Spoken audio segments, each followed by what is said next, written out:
Good afternoon, everyone. Boa tarde a todos. Thank you so much for joining us today. I'm Jason Marzak, Senior Director of the Atlantic Council's Adrian Arch Latin America Center. And I'm absolutely delighted to kick off today's event in partnership with the International Republican Institute on the importance of women's political participation for the resilience of democracy. As we celebrate Women's History Month, which the Atlantic Council's Adrian Arch Latin America Center does every March, it is important to draw attention to how Brazil can reframe the incentives in the political sphere to support women's greater and more effective participation. As the country looks toward municipal elections in 2024, now is the window of opportunity to advance a more inclusive political system, which includes addressing factors that are deterring women's political participation, such as political violence against women. To address these concerns, we brought together a group of experts from the United States, Brazil, and the world to discuss and suggest mechanisms to ensure women's greater and more effective political participation. During months of conversations, this group unwrapped the cases of political violence against women in Brazil, what they look like, where they take place. They've also investigated existing legislation and during the 2022 electoral season, ways to make it more efficient. So today we launched the publication titled An Imperative for Women's Political Leadership, Lessons from Brazil.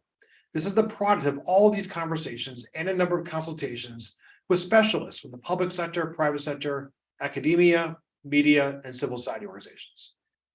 The issue brief, which you can read online through the link in the chat if you're joining us via Zoom, provides recommendations to not only address political violence against women, but also on ways to make the political environment more welcoming and inclusive for women's effective political participation, not only as elected officials, but also as participants in the political debates. Although focused on the case of Brazil, these recommendations are lessons that can be shared and are applicable to other countries across Latin America and the Caribbean, but also across the world. And here, it's also important to highlight the important role that men play as well in advancing women's political participation. Moving the needle requires both women and men working together. To delve deeper into this conversation, two great friends, Laura Liswood and Ambassador Capricia Marshall, will begin with a conversation on the global context surrounding the importance of women in political leadership. Following that, I'm pleased to welcome 6 excellent speakers for our conversation focusing on the Brazilian context around women's political leadership that will be moderated by Adrian Arch Latin America Center Associate Director and Brazil lead, Valentina Sadar. Now, to engage in the conversation over social media, you can do so using the hashtag Mulheres at the Table, which is a slight deviation from our Mulheres at the Table campaign in recognition of our Portuguese speaker. And without that, I'm pleased to now introduce Laura Liswood, who's the Secretary General of the Council of Women World Leaders and an advisor at Global Leadership and Diversity. Thank you, Laura, so much for joining us. And to lead this conversation, I'm delighted to now pass the floor to my dear friend, Capricia Marshall, Ambassador in Residence and Vice Chair of the Advisory Council here at the Adrian Arch Latin America Center. Capricia, over to you. Well, thank you, Jason, so very much for first and foremost your leadership in this area, for making sure that the work of ALAC continues to progress and move forward as we advance the issues of women in this very, very special region. I'm so excited about today's conversation, in particular because I'm joined with my dear, dear friend, Laura Liswood, who I must share with all of you is an author of so many best-selling publications. One of my favorites is Women World Leaders. Everyone should get it. 15 great politicians tell their stories. She followed that with The Loudest Duck, Moving Beyond Diversity While Embracing Differences to Achieve Success at Work. And most recently, just hot off the presses, The Elephant and the Mouse. I just love these titles, Laura. Moving Beyond the Illusion of Inclusion. Oh, I admire everything that you do, Laura. Particularly, your work has allowed us to track the advances of women and push us even further, like challenge us, keep going, keep going, keep going. And that's what we really want to talk about today. As Jason noted, at the ALAC, as we love to call it, the Adrian Arch Latin America Center, we refer to our campaign, our work when it comes to women as #Mujeres at the table. And it aims at elevating women to be at the decision-making table. If you're not at that table, hard to make a decision on the important work at hand. You lead an organization, perhaps the only one in the world, that is dedicated to women chiefs of state and heads of government. So let's just start with the basic premise of the world is a better place when women participate in positions of leadership. So Laura, please share why our participation is so important to the global economy, geopolitics, world order, world peace. I mean, whatever you know, please just share all of your knowledge. We look forward to this discussion. Well, thank you so much, Capricia, Ambassador.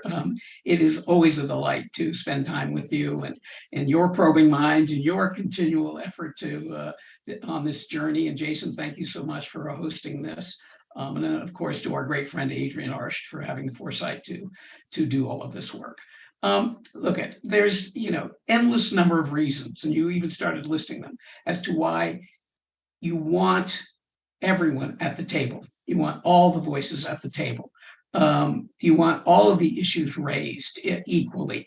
A democracy is not resilient unless you have everyone at the table, men and women, and all the intersection of what men and women means, incidentally, in terms of it's not just gender, but how do we, and I like your title, how do we fortify democracy? There's a wonderful quote from John F. Kennedy, and it's engraved in the John F. Kennedy Park, and it always reminds me why I do this work, Capricia. And it's this. He says, when at some future date, the High Court of History sits in judgment of each one of us, our success or failure in whatever office we hold will be measured by the answers to 4 questions. Were we truly men of courage? Were we truly men of dedication? Were we truly men of integrity? Were we truly men of judgment? And I'd read that, and I think about it, and I think to myself, such good questions to ask men, right?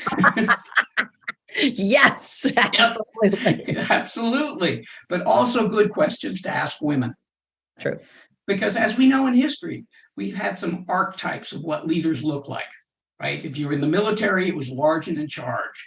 If you were the King Arthur who could pull the sword out of the stone. If you were John Wayne, it was the Lone Ranger riding off into the sunset. None of which are good archetypes for what we need in a complex society. Because we know if we just start with the issue of the equity argument, it's just right and fair. Yeah, both men and women participating equally, right?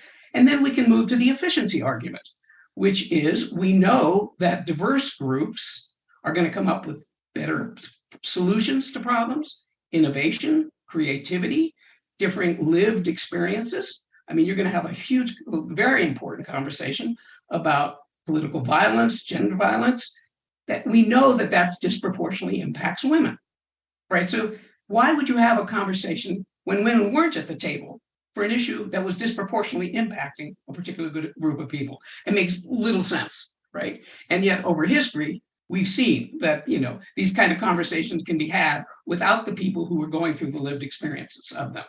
We also know, and I know this from the council's perspective, is that women will have a tendency to bring different people to the table because their circles and their spheres and the people that they interact with are often different than the ones that men interact with. And so again, we need this diversity of perspective. Scott Page has a wonderful phrase. He says, a group of smart people does not make a group smart. Right? So you can have a group of very smart men looking at these issues. But if you don't have the right people at the table, you're not going to have a smart group. Nope. So, so there's that kind of thing. And then we also know that women will have a tendency perhaps to have differing leadership styles than men have. Not worse, not better. I want to make that clear, not in my own head. But the more leadership tools you have, the more skill sets that you have, the more likely you're going to come up with the right solutions to things. So, there is a tendency to see that women will often be transformational in their leadership style.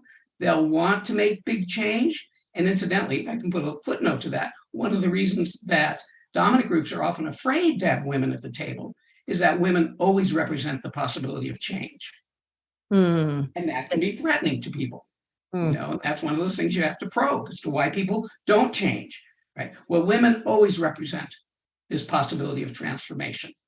So, that's where you get both the pluses and the minuses of that. And, I think that we want to have women who are role models. Hmm. We want to have women who will help us understand, that if something happens to a woman in leadership, she's not going, oh, what's the matter with me? This is happening. There must be something wrong with me. Rather than that ability to talk to other women who say, no, that's been happening to me too. Right? Yeah, exactly. That collaboration, it's so important, so important. Exactly. But on that note, Laura, we see there are some women, I mean, like yourself and others who do get into these wonderful positions of power. And, I was very lucky to have served under Secretary Clinton for a while. And she was the woman who offered the hand and not the heel. How can these women who are in positions of power be allies in helping other women rise? And also, if you can also give us a little insight in how can, what do you see the role of men in this capacity as well? Well, let me answer the second question first. It's essential to have men as allies. It's essential to have men understand the value of having women in positions of power. So, and we need active allies, not just people who say, oh yeah, that's a good idea.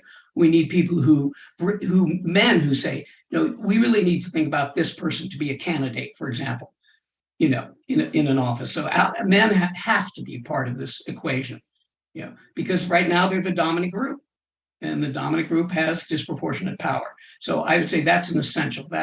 We can't do it without men. Let's put it that way. But in terms of what women can do for other women, as you said, Secretary Clinton was incredibly good at that. You're incredibly good at that, Capricia, helping bring people up and identifying talents and bringing people in, creating role models, encouraging women who would be a good leader to say, you can do this, we'll support you, giving them that sense of the confidence that they can do that kind of thing. As we know, men feel like they can run for president of the United States, when after they've been, on the school board. A woman who's been governor of a state may say, oh, maybe I'm not ready yet.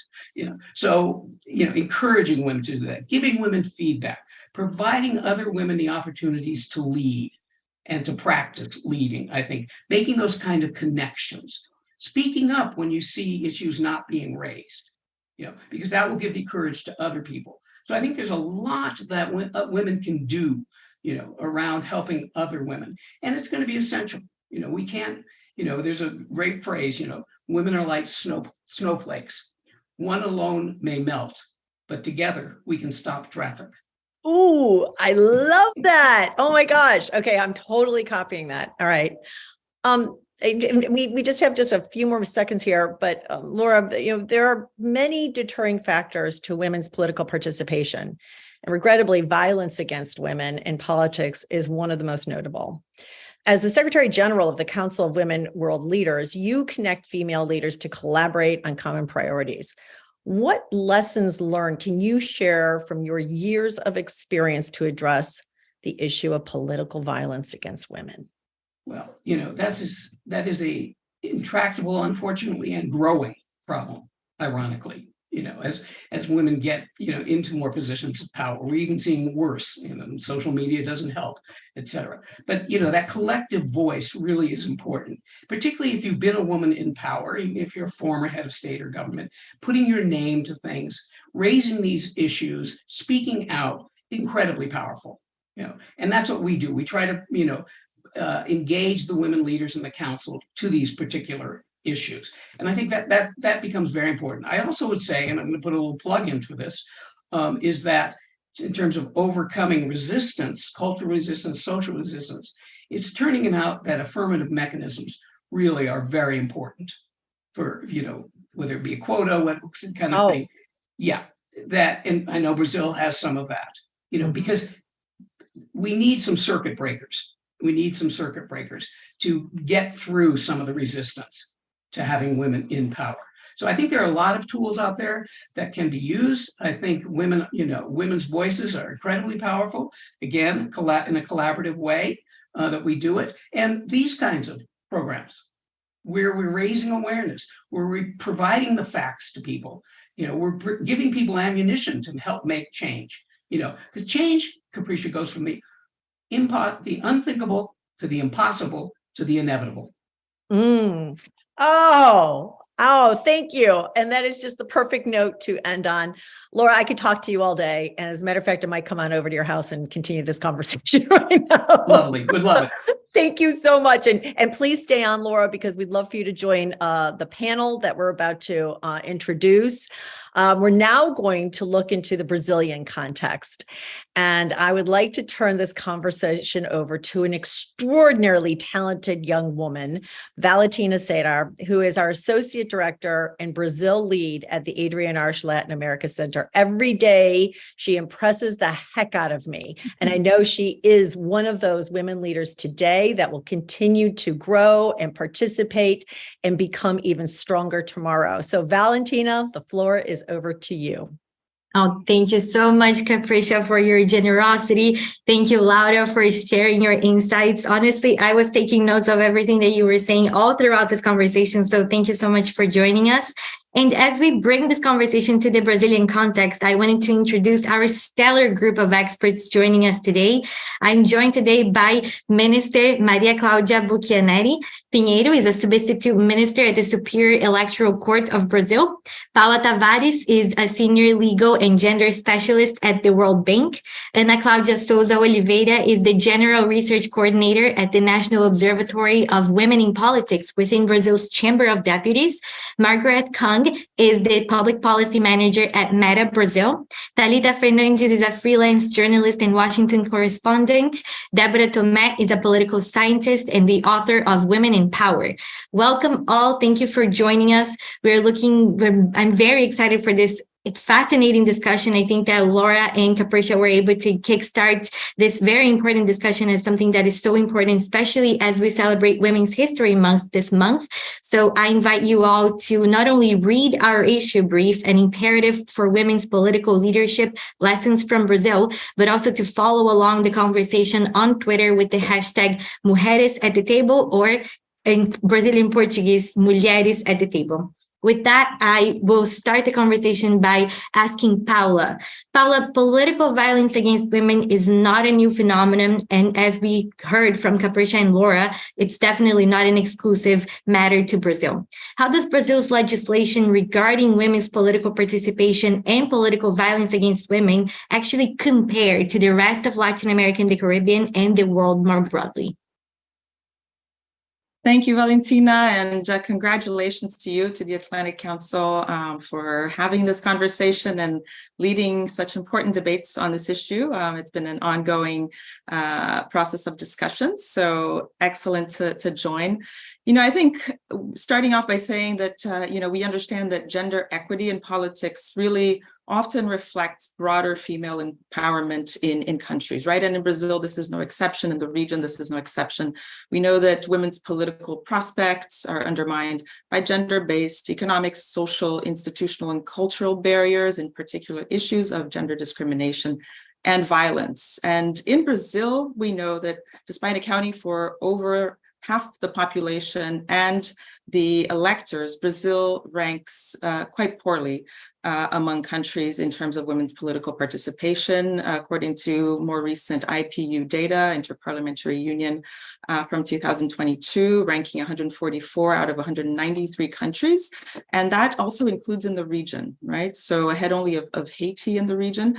And really, even with the improvement we saw in the recent elections in female representation in the lower house, in the Chamber of Deputies, with representation increasing from 15 to almost 18%, it fell in the Senate and the upper house. So really a mix of trends there. We saw more recently, we're seeing some gains in the appointment of public officials as ministers. So that has been an improvement. And so hopefully really Brazil's assessment can improve on that. But really a trend of a very slow progress over the last many years. And while it's not an issue exclusively of Brazil in terms of low participation and challenges with progress, it really shows a legacy of exclusion of women from public positions of leadership. And we know that legislation really is key and has a very important role in advancing gender parity in the economy, in society, but also in political participation, specifically in areas also of protection from violence. Brazil has made great strides in advancing laws to promote women's empowerment, political participation, the protection from violence, as we've seen, including laws promoting women's economic empowerment, which also are an important factor to enable women to fully participate in the political process, right? And equally be on par with men in terms of leadership.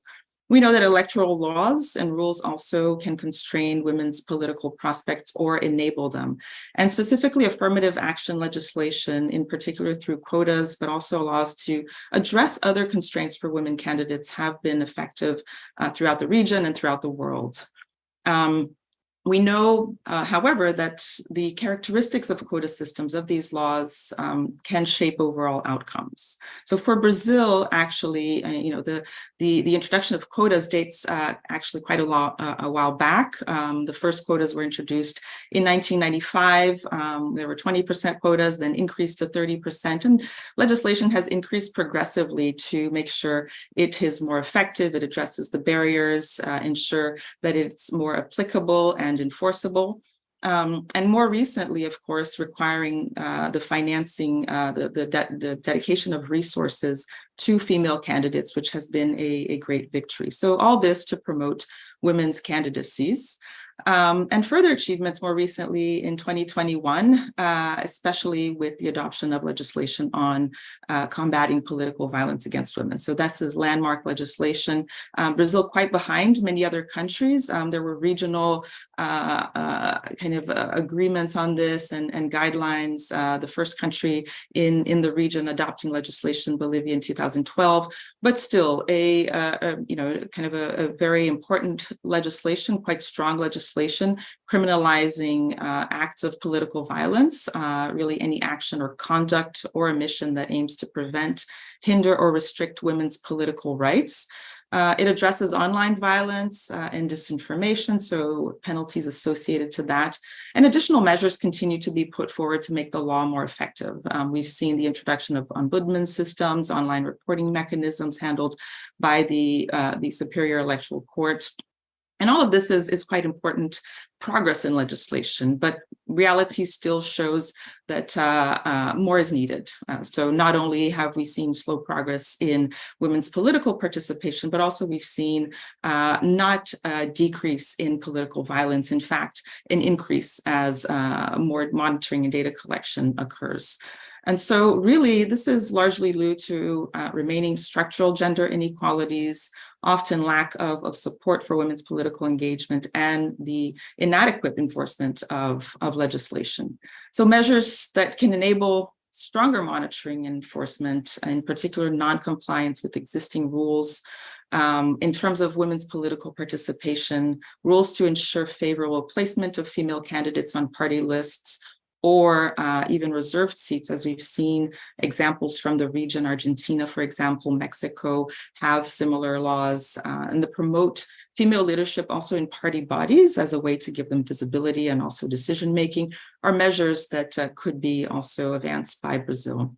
In terms of political Impala, violence, And Paula, it seems to me that some of these recommendations that you are highlighting are actually very much a lot of what we discussed during the roundtables that we had to actually inform this issue brief. So again, I invite everyone to take a look at this issue brief and go deeper into some of these policy recommendations as well. I wanted to just turn to also one specific point that you mentioned, Paula, in terms of the online, the virtual world. And we have Margaret here joining us. So to which we see that instances of political violence against women often take place online on social media platforms. And Margaret, I wanted to ask you as a representative of Meta here, how have social media platforms responded to the spread of misogynistic narratives and political disinformation, especially those targeted against women? Like, this is something that is very important. And that's, as Paula was mentioning, that we saw all throughout the electoral campaign in 2022, but also beforehand, in terms of how the private sector and social media platforms can help address some of those concerns. So thank you so much, Valentina, for the introduction. It's really important to say that we recognize that violence against women in the platforms do exist and is a deterring factor for women's participation in the society and in the political field. Meta understand the challenges that women has been historically facing and the local context that each woman in their city, in their country faces towards participation in the policy scenario. In that regard, it's important to know that security and integrity are among the pillars of our services. So in that sense, when we establish our community standards, which states what can or cannot be done inside of platforms, we've been establishing also specific policies regarding already the difficulties that women could face. So it's important here just to give some examples. We have some examples of policies that applies to everybody, but is more important for women to recognize how to use it. For example, our policy of hate speech. In the hate speech policy, we have special categories. And among the special categories protected by this policy, we have sexual orientation, sex, gender, gender identity, and race. So if you could see here, we kind of brought inside of this umbrella all these specific categories which stayed inside the policy, understanding that they have been historically struggling regarding hate speech. But besides that, we also do have a policy for bullying and harassment, for adult sexual exploitation, adult nudity and sexual activity. And I brought only these examples to highlight the importance for women to understand and know that we have instruments, we have tools to protect them inside of our platforms. It is also important to highlight here that when we are constructing or when we are analyzing and updating our policies or constructing a new policies, Meta always rely on the expertise of our internal and external stakeholders and our internal external experts. So we have inputs and feedbacks coming from several different stakeholders such as academia and civil society and specialists, government and users. And we kind of gather all this feedback and all this input that we have to get our policies updated, to get better policies implemented inside of our platforms. I would like to bring two examples here. One is the Facebook Security Advisory Board, which is composed by security experts from all around the world. In Brazil, the security expert that is representing the country is SaferNet Brazil, which is a non-profit organization that has a really big impact here in the country. When you talk about women's safety, we have here our women's safety group, and Erika Duncan, which is also the project director of NOSSAS. She's the participant and the advisor for representing Brazil for the women's safety group, which encompasses a lot of specialists regarding women's safety. So here at Meta, we understand the importance of getting, having the user feel safe, and you understand also the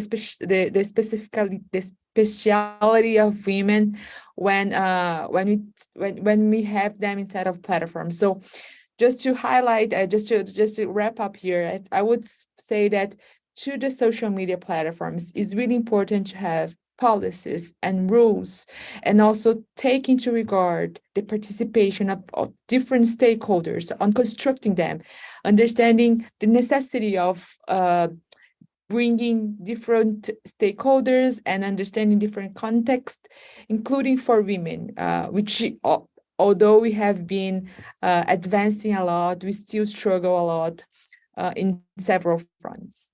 Thank you.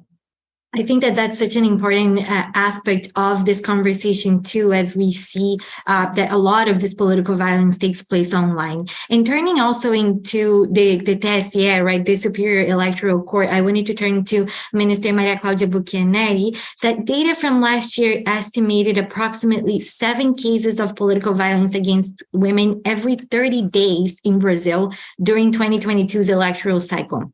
Minister, how does this challenging and often hostile environment deters women from actually having a more active role in the political debate in general, including as potential candidates for elected positions? Hi, Valentina. Hi, everybody. Thank you for having me. It's an honor to be here today. This is a challenge and a situation Brazil must overcome. We heard from candidates, from women candidates, that they lose support from their families when they told them they want to run from a political office, because all the family members knows that these women are going to be target of political violence. So this is a challenge we must overcome. There were many complaints about behaviors concerning political violence against women. One important information we have is that the biggest part of the complaints came on the 2022 election from South states from Brazil, like Paraná and Rio Grande do Sul. So we know that there are difference of behavior between the Brazilian states. You know that Brazil is a big country, a huge country, cultural difference between all our states. And one challenge we have right now, it's to make our new law well known. The new criminal type is not well known by prosecutors, by judges, and even by the victims. So I have one example to give to you. Like 2 days ago, one senator, women senator from Brazil, who ran for presidency on 2022 election, she was giving a radio interview, and she was clearly offended on the basis of her gender. And after that, she made a complaint based not on the political violence law, but based on like it was a crime against her honor, which is not, because crime against honor, they have lower penalties. So we must be aware of the difference between the criminal types, so that we can regularly prosecute these situations of political violence against women. So this is a challenge we have. We know prosecutors in many cases are doing nothing, only because they don't know well the law. We are on March, as everybody knows, and the bar here, our Association of Lawyers, the OAB, which is our national bar in Brazil, is giving some courses and advisement for lawyers to instruct well victims from women, political violence against women. And the same the electoral system is going to do for the judge, the electoral judges, to know the difference between the crimes and to prosecute well the situations of political violence against women. So this is a situation, a huge situation in Brazil. We have a new law, but the law is not well known and understood by the whole system of justice. And this is the challenge we must face, looking for the next elections that's going to take place on 2024. That is such an important aspect of this differentiation in terms of legislation in itself, that the legislation exists, but there needs to be, it needs to be well aware for everyone that is taking advantage of it and executing it, putting it in place. I know that Minister Flavio Gino also announced the intent of the federal police to actually investigate violence against women in politics. So this is also an important point and an important movement in that direction, but very important to highlight this differentiation. Deborah, I wanted to turn to you also in terms of political violence not being an exclusive matter to women, but given your area of expertise on the relationship between women in power, especially in Brazil, how have women in leadership positions been perceived in Brazil? Like, and in what ways has this perception actually led to deterring mechanisms to women's political participation, including, like Paula mentioned at the beginning, campaign financing, and of course, as we're talking here, political violence? Oh, thank you, Valentina. Thank you, the Atlantic Council, for this conversation. I think it's something that we need to talk a lot, because maybe I have a different perception of this subject of the women and violence against women in politics, since I think we have to better define it and understand what we call violence in a so violent country. I mean, politics, it's a violent thing. Deborah, I think we must have lost you. I think we lost you. So I will turn it to Ana Claudia. I think that Deborah was going on in a specific topic of conversation that is so important for us to actually have this discussion. I think it's so important for us to have these discussions. And one of the points that we bring in this issue brief is actually that of raising awareness to this issue in particular. So I would like to turn to Ana Claudia, because Ana Claudia, as the coordinator of the National Observatory of Women in Politics within Brazil's Chamber of Deputies, you have a first-hand insight into women's parliamentary activity. How do women's greater and more effective participation within the legislation and within the legislative actually help advance these key priorities for Brazil and foster a more democratic political system? I think that Laura Liz would also mention right at the beginning that participation of women actually makes democracy more resilient. So how do you see that? Hi, Valentina. Hi, everyone. I'm really glad to be here again, engaging this important conversation about political violence against women in Brazil. First of all, I would like to apologize for my English. My English is not very fluent, so I maybe will have some problems of vocabulary. So that's why I took some notes to have this conversation here with you. But before going into my notes, I would like to say that I was really inspired by Laura Liz's speech, because she was talking exactly about this, Valentina, that you asked me about the importance of women's participation in politics, and how is a way for the world right now that 50% of our population ability of engaging in politics and to make decisions and to be in the important decision making of the world is a way for the world, because it's of course it's a logical argument that women would be more sensitive to problems that affect themselves. So that's my experience here, also seeing how things are decided here in the Chamber of Deputies and in the Brazilian politics in general. In society as this today, we have to say, was completely structured by men.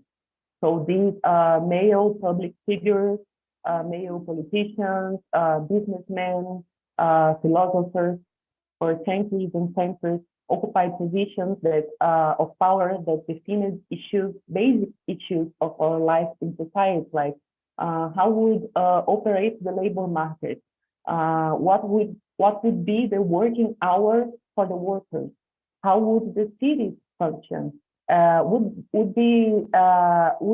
there be kindergartens for the children and nursing homes for the elderly, or public laundries, or public restaurants. This kind of decisions of if this kind of work should be done by the family or by the public, by the government, by the state, these kind of decisions, they were made by men. And men and all over the history decided that this kind of work were not as important as the work that is done outside of the home, as the work that is done in enterprises that are done in the public arena. They decided that this kind of work was not as important as this public work. And since they decided that women's work was not as valuable as their work. So in the last century, society has passed for many transformations. These transformations changes the presence of women in public space. But since they are still a minority in most of this public space, the political arena being one of these spaces, it's still difficult for these women to modify the structure of the world, because they are not, since they are not a majority in the power, they cannot express their way of see the world, of perceiving the world, and what is important for them as well as men did in all our history. So, for example, these things I was talking about before, the care of children, the care of elderly population, is not a priority here for our Congress right now. And it's not a priority in Congress and in national congresses all over the world, because it's an agenda that affects primarily women's life. Despite of actually affecting everyone's world and the economy and the science planet, but it's mainly women that are exploited to do this kind of work and not paid to do this kind of work. But if this were a priority, we have more funds from the public budget to be used to pay for bigger parental leave, to daycare centers, to nursing homes. But the reality is that the budget allocation for this type of agenda is really low. And in Brazil specifically, it's really difficult to even talk about this. So the importance of having women in this space is for this kind of topic, this kind of agenda being a priority as well. And one of the topics that also took a long time to be in the center of the discussion in the National Congress was the political violence against women. This was approved here in Brazil last year, in 2021, less than 2 years ago. Why? Because it's a topic that affects primarily women's lives, women's position of power. So while women, as long as women are still a minority in these positions of power, their agenda that affects their life will not be a priority. Who defines what will be voted here in Congress right now are men. So we have some affirmative policies, as Laura Liz was also mentioned in her speech. We have some affirmative policies that help women to be a higher number in power right now, but these affirmative policies are not enough. So that's why we need structures like we have right now here in the Chamber of Deputies as the Women's Secretariat. What we do here in the Women's Secretariat at the National Chamber is to try to amplify the voices of the women that are here. Right now, women here in National Congress are less than 20% of the representation of the Congress. And we try to do a work here that makes their voices get louder and achieve as they were 50% of Congress composition. And so right now, what we try is to amplify their voices and try to make their voice louder, and they reach an importance of the women agenda when women politics for women as important as all other topics that are discussed here in the National Congress. I think that that's such an important point, and I think that it goes back also to what Laura Liswood was also speaking to Capricia about in terms of how women can raise other women, but also how men must be champions of women's rights and women's voices too. Also, your English is perfect, so please don't ever worry about that. I wanted to turn to Talita because I think that this is also something important in terms of what we are talking about, the raising women's voices and actually having this as part of the conversation. But one of the points that we also noticed as we were doing this kind of research and trying to understand the environment for political violence against women in Brazil and that it takes place, victims of political violence are not only women in elected positions, but also those that are part of the political debate. And in that sense, journalists have been a key target. Talita, as a journalist, what does this look like for you, for those in versus those in elected positions? What is the difference there between political violence against women in as journalists, as those participating in the political debate versus those that are actually in elected positions? And what are some of the key challenges for that for a well-functioning democracy? Thank you, Valentina, for your question, for inviting me, and hi, everyone. So I guess as a journalist, as women journalists, we face similar questions, similar issues. It's comparable to elected women who were elected to some positions, but maybe we face it different. So as Laura said at the beginning of our conversation, it's like a snowflake. We feel together, alone, sorry. We feel maybe we're just the only one victims of the violence. But when we share this kind of violence with elected women and other women who report from the Congress, for the presidency, we can understand that we share the same problems. So it's very comparable, I think, because there's a lack of protocol on how can we deal with this political violence while we are covering or while a councilwoman is the law, we need protocols, how to deal with. Recently in Brazil, we saw a transphobic manifestation of representative, and we don't know how to face it. It's time for us to go together and try to create protocols, how media should cover it. How can we cover these? How can we talk to women that are in politic positions? And how can we cover this in a way that women representing the power, they feel comfortable with this? Because sometimes we cover this in a way women feel more exposed.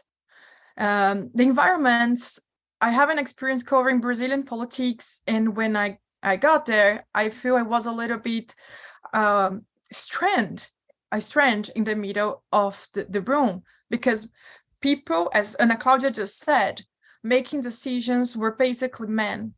So if you want to access information, and very exclusive information, that's why we're looking for, while journalists covering all the backgrounds, you need to navigate for some places that are not public, properly the public places. Sometimes men are discussing and making decisions in restaurants or maybe in their places.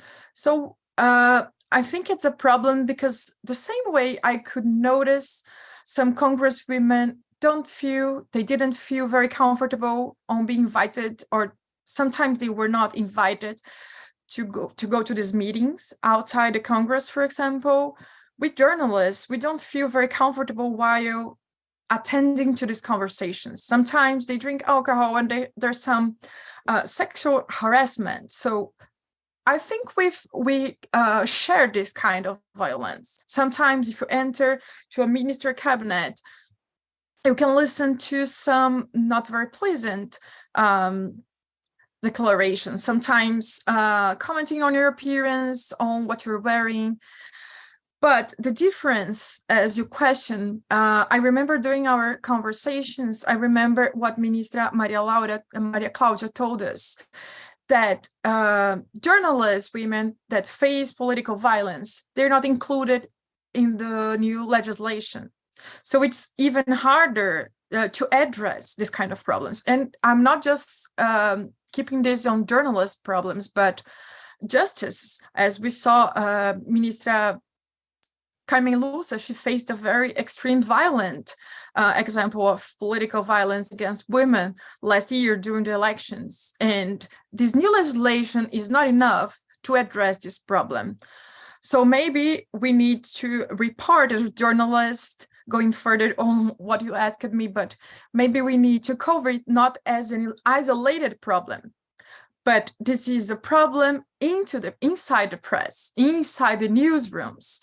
And we journalists, we face this, but we are sometimes trying to avoid to admit that we are victims of political violence. As journalists usually don't like to be on the news, just covering it. Thalita, I think that you raise a very important point in the sense of, not only the media being champions also, and also in terms of reporting how the media is reporting in terms of bringing awareness to these issues, but also looking internally to be able to address some of those concerns within the media room. And I think that I would also like to bring Deborah back in, because I think this is also very important as we think about the academia and universities in particular. Deborah, structural gender biases are part of society and of the political system. And we discussed some steps to address these within the political system, but what is actually the role of academia, like Thalita mentioned, the role of media, for example, particularly universities, in being a catalyst of sustainable change? Thank you, Valentina, to have me back. I hope my cell phone now works better than the computer. Just to make maybe the same point and try to bring some of the information that we have from this research that we call Mais Representatividade. It's kind of a more representativeness. We have interviewed more than 100 candidates in Brazil in 2 elections, 2020 and 2022. And what we have understand by their interviews, and they were interviews that took around 1 hour and something, which candidates from all over the country, from all over the parties in Brazil, we have 35 parties. What we understand is this point of violence, political violence against women, is much more a problem of women leaders.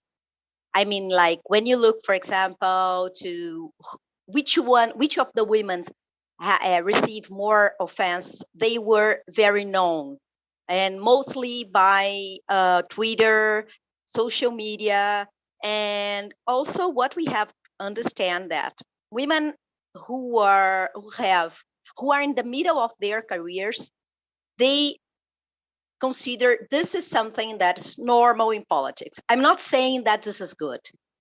I think the main problem that we have when we look to political violence against women, that's the information that we got from our research, is this issue is making women who don't want to run. And that was the point that I was trying to explain, agreeing with the Minister Maria Cláudia, is that we have a huge problem of women who do not want to be candidates. And Brazil still be the worst in Latin America. For sure, it's not just a problem of women who want to be candidates, but also problems with our system. We have open list. This is a long conversation, but just to make this point that I think it's necessary. First, we have to better identify what we call violence.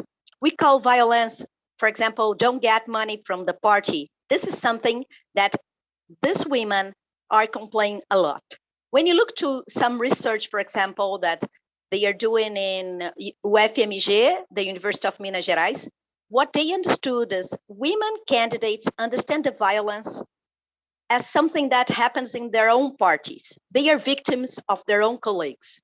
These things that happens on Twitter, for sure, they complain. It's not something that is good. I completely understand, but they have this kind of offense. For example, I've seen in person the kinds of offense that many not men, but women in politics, they receive. And we have, this is something that, for example, in the United States, Professor Jennifer Piscopo is talking a lot about. We have to understand what is gender in this conversation, what is politics in this conversation, and what are the effects of both things. I mean, so this, for example, this women senator who had this problem, she will understand this is a gender problem. For example, when we have these offenses with Dilma Rousseff, this was a gender problem. This is clearly a gender problem. And this is violence against women in politics. But some things are violence of politics. And I think if we have this more clear, it will help with the dialogue and also with the solution. Because it's important to have this women being candidates, because we need them, we need to have them, we need to encourage them. And that's what we are trying to do in academics, trying to clarify what is what. I mean, something like this. Yeah, but I think that's such an important point. And Professor Jennifer actually joined a lot of our roundtables, actually all of them. So her input is definitely considered in this issue brief. And I wanted to highlight and thank her for her participation. I wanted to bring back, I know we're almost out of time. I had so many more questions to ask each of you, but I wanted to bring back to Minister Maria Claudia about something that you mentioned, Deborah, in terms of actually clarifying and making the legislation less open to interpretation. This is something that I actually spoke to Paula too, given her expertise on the legal front. I think that this is actually something that is very important for us to look into. Minister, I wanted to ask you, Brazil recently adopted this legislation that criminalizes political violence against women under the electoral code. In effect, during last year's electoral cycle, what are some of the lessons learned? What are the important lessons that we've learned from this? And like Deborah was mentioning, and we've heard from some that participated here today, what are actually some of the adjustments that need to be made? We have two major rulings regarding the last elections that are like landmark decisions. The first one is from an electoral court from Rio de Janeiro. We have a terrible situation involving a transsexual deputy, which was offended clearly in disrespect of the legislation that combat violence against women. And this was object of an accusation. And the first question the defense argued is that transsexual women were not protected by the new law. And this allegation was rejected by the court. So it's a first thing we must have in mind. So the law protects all women, including transgender women. So this is one point. The second point that we learned from the last elections is that the defended allegation of immunity, because all deputies in Brazil, their words and their phrases, all they say is protected by this immunity, so that they can say and criticize whoever they want. And this is a common defense allegation, that they are protected, the deputies are protected from the law because they can say whatever they want, and all their words and speeches are protected by this immunity. And the court, the Rio de Janeiro Electoral Court, rejected this allegation as well. So we have one major case, which is the first one in Brazil.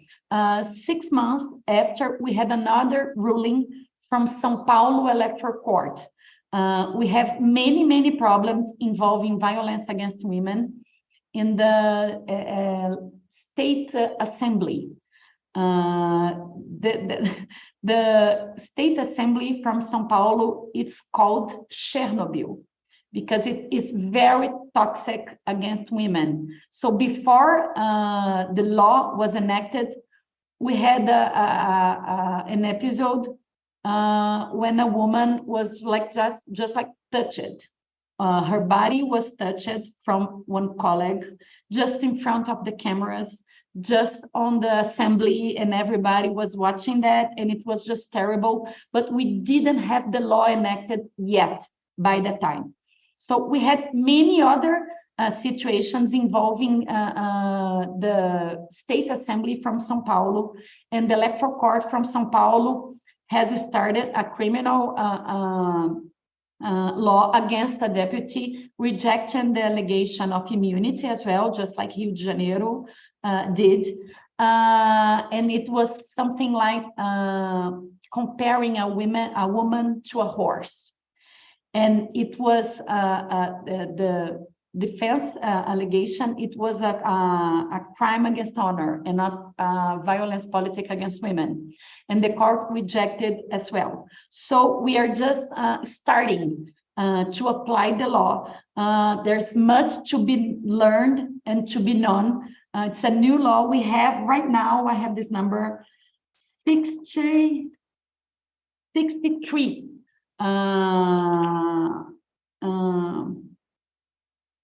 criminal accusations for the practice of violence against women. So 63, it's not too much if we consider that at every 10 minutes on the last election, we had a report of violence against one women candidate. So the number is not large. What reflects what we told about that we must know the law better. We don't know the law better, including prosecutors. They don't know the law. That maybe justifies the lower numbers of procedures. That makes total sense. And I think that one of the, takeaways from this conversation, besides the fact that having more women participating and having better and more effective participation of women in the political conversation, not only in political positions, elected political positions, but also in the political debate, is key for the resilience of Brazilian democracy and any democracy in the world. And we should foster that. So I wanted to make sure that, we end kind of on time. So I wanted to thank each of you for participating in this conversation. This is definitely the first of many more that we need to have and continue to have as part of this debate and part of this topic. I wanted to invite all of you that are listening to us, as well as those of you participating virtually and following our conversation on Twitter, as well as on other social media platforms, to join our campaign, #Mulheres at the Table, #Mujeres at the Table, so we can really raise awareness to this important topic, which is to bring women to the decision-making table. To end our conversation, I wanted to remind all of you that our issue brief is live with all of these recommendations and more thoughts on this particular topic of women's political violence against women in Brazil and how to bring more women into the political debate. And to close our conversation, I wanted to introduce Alexandra Panzarelli, the program manager at Latin America and the Caribbean at the International Republican Institute, our partner for this project and for this conversation. Ale, over to you. It was an honor to be part of this roundtable, and on behalf of IRI, I want to thank Valentina and Isa for this amazing work. Since the beginning, this roundtable has been enlightening, and of course at IRI, we have been learning a lot from Brazilian politics and from the situation of women in Brazil, thanks to these initiatives. So I'm very grateful to be part of this. And I also wanted to thank the embassy here for making this great connection with the Atlantic Council, and of course, to emphasize our compromise with the Brazilian women from IRI. We're going to continue working on this topic in the new iteration of our NEC 2023. Of course, we're going to keep working hopefully together, and it has been a great honor to be part of this. And once and again, Valentina and Isa, thank you for this amazing work, and it has been a pleasure. And thank you to all of you for making this such an enlightening experience, and I'm sure we're going to be in touch. So thank you so much.